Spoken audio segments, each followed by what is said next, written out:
Kutokana na kile kinachoendelea kati ya bodi ya ligi TFF na klabu ya Yanga, wadau mbalimbali wa soka la Tanzania wameendelea kutoa maoni yao kulingana na hali ilivyo kwa sasa. Afisa habari na mawasiliano wa Simba Sports Club, Ahmed Ally, ameandika kupitia ukurasa wake rasmi wa mtandao wa Instagram ujumbe kuhusu sakata la Yanga kutaka viongozi wa TFF na bodi ya ligi kujiuzuru. Ujumbe wenyewe unasomeka hivi: nimepitia kwa utulivu matakwa ya nyuma mwiko waliowasilisha bodi ya ligi. Nimeona kuna usela mwingi badala ya hoja za msingi.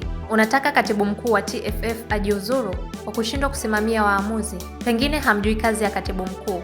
Jukumu lake ni kuandaa kozi za waamuzi, kuboresha maslahi yao na kuadhibu wanaokosea. Yote hayo yanafanyika kwa 100%.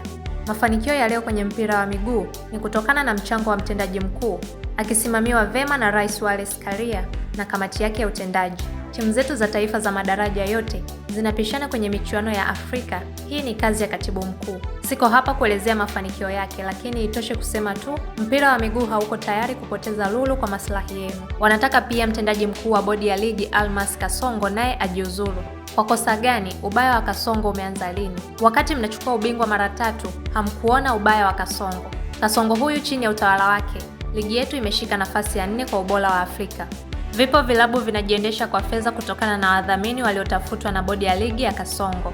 Tuambie tu hatujajiandaa kupoteza. Kasongo hivi sasa mazuri yake ni mengi kuliko ubaya mnaompakazia.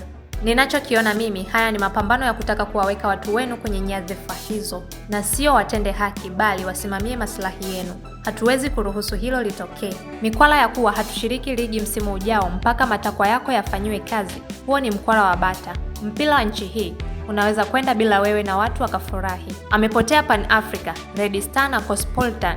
Wewe nani? By the way, timu yenu ni Sports Club.